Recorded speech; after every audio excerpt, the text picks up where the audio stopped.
Salom do'stlar. Ushbu kitobda Robertning ikki otasi, biri Robertning haqiqiy otasi, ya'ni Robert uni kambag'al ota deb ataydi.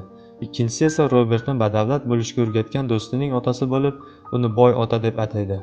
Robertning birinchi otasi fanlar doktori va universitetda dars berar edi. Ikkinchi otasi esa 8-sinfni tugatib, katta hayotga qadam qo'ygan. Hayotida ko'plab tajribalarni o'rganib, katta natijalarga erishgan. Ikkisi ham hayoti davomida yetarlicha pul ishlab topishgan. Biroq ikkinchi otasi vafotidan oldin farzandiga 10 millionlab dollarlar qoldirgan bo'lsa, haqiqiy otasi faqatgina to'lanmagan qarzlar va soliqlarni qoldirgan. Pul ishlab topish o'ziga xos jarayon bo'lib, uni na maktab, na universitetlarda o'rgatishadi. Maktab va universitetlar o'rgatadigan narsa faqatgina bu biror kasb yoki hunarga yo'naltirish. Shuning uchun ko'plab oilalarda ota-onalar o'z hayot yo'llarini farzandlariga uqtirishadi. Ya'ni farzandlari o'qishini a'lo baholarga bitirib, yaxshi kasb egasi bo'lishini istashadi. Shunday vaziyat men bilan ham yuz berdi. Ota-onam menga qanday boyib ketishni o'rgatish o'rniga kambag'al bo'lishni o'rgatdi. Butun hayotlari davomida menga maktabda a'lo baholarga o'qishim va universitetga kirishim kerakligi, biror kasb egallab, katta maosh olib ishlashim haqida qattiq ta'kidladilar. Shuning uchun men ular aytganidek universitetga o'qishga kirdim. Bir kun Kambag'al ota, boy ota asarini o'qib qoldim va men universitet 4 yil davomida o'rgata olmagan bilimlarni o'rgandim va shaxsiy biznesimga asos solib, yaxshi natijalarga erishdim. Ko'pchiligimizning muammomiz bu pul topish uchun ishlashimizda. Biz kuchimiz va quvvatimizni ayamay, bor kuchimiz bilan erta-yu kech ko'p ish haqi olaman deb tinmaymiz. To'g'ri, baribir boshda qattiq mehnatsiz ko'zlangan natijaga erishib bo'lmaydi. Biroq qo'limizga mo'magina pul tushishi bilan juda ko'p hollarda ularni keraksiz narsalar uchun sarflaymiz. Misol uchun yangi telefon, televizor, yangi mashina yoki kattaroq uy sotib olamiz. Aniqroq tushuntirish uchun quyidagi ikkita aktiv va passiv atamalar orqali izohlaymiz. Aktiv bu shunday mablag'ki, u orqali sizning daromadingiz oshadi. Passivda esa sizning daromadingiz aksincha kamayadi. Misol uchun mashinangiz uchun har oyda 200 dollar sarflashingiz bu passivdir. Lekin sizda har oyda 200 dollar foyda olib keluvchi ijaradagi mashinangiz bo'lsa, bu aktiv bo'ladi.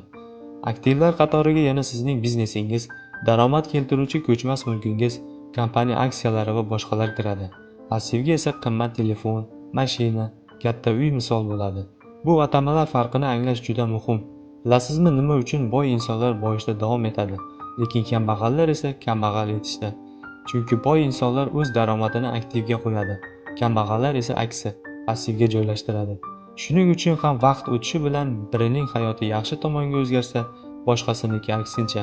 Masalan, ishlab topilgan pulni taniqli brend kiyimi yoki zamonaviy mashina sotib olish uchun sarflagandan ko'ra, uni biror qo'shimcha bir daromad keltiruvchi sohaga yo'naltirgan ma'qul. Ya'ni pulni to'g'ri boshqarishni o'rganishingiz kerak. Yangi buyumlar olib atrofdagilarga chiroyli bo'lib ko'rinishingiz mumkin, lekin aslida cho'ntagingiz bo'm-bo'sh bo'ladi. Biz hali kreditga olgan buyumlaringiz haqida gapirganimiz yo'q. Siz kreditga narsa olish orqali bu narsalar haqini to'lash uchun tabib bo'lib qolasiz. Siz biror foyda keltiruvchi shaxsiy biznesga pul tikib, yaxshi natijalarga erishmasligingiz mumkin, lekin bu orqali siz hech qachon birov o'rgata olmaydigan tajribaga ega bo'lasiz. Bu sizning har kuni vaqtingizni o'g'irlaydigan televizordagi turli xil seriallardan ko'ra ko'p foyda keltiradi. Yodda tuting, tajriba sizni yangi marralarga erishishingiz asosidir. Sizda savol paydo bo'lishi mumkin. Agar men istagan narsalarimni sotib ola olmasam, nima uchun ishlayapman? Tushunyapsizmi? Muammo xarajatda emas, balki o'z daromadingizni qanday qilib oshirish va uni qanday qilib to'g'ri sarflashingizda. Tasavvur qiling, sizning oylik daromadingiz 1000 dollarni tashkil etadi va oylik xarajatlaringiz esa 500 dollar. Siz yana qo'shimcha 150 dollarni biror o'zingizga yoqqan narsaga sarflashingiz mumkin. Lekin qolgan 350 dollarni aktivga qo'yib, o'z daromadingizni 1200-1500 dollargacha oshirishingiz mumkin. Kambag'al insonlar katta maosh olish har doim moliyaviy muammolarni hal qiladi deb o'ylashadi va umrining oxirigacha qattiq ter to'kib ishlashadi.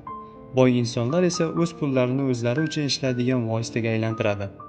Do'stlar, agar sizga tayyorlagan roligimiz ma'qul bo'lgan bo'lsa, kanalimizga obuna bo'ling va o'z do'stlaringiz bilan ulashing. Albatta like tugmasini bosishni ham esingizdan chiqmasin.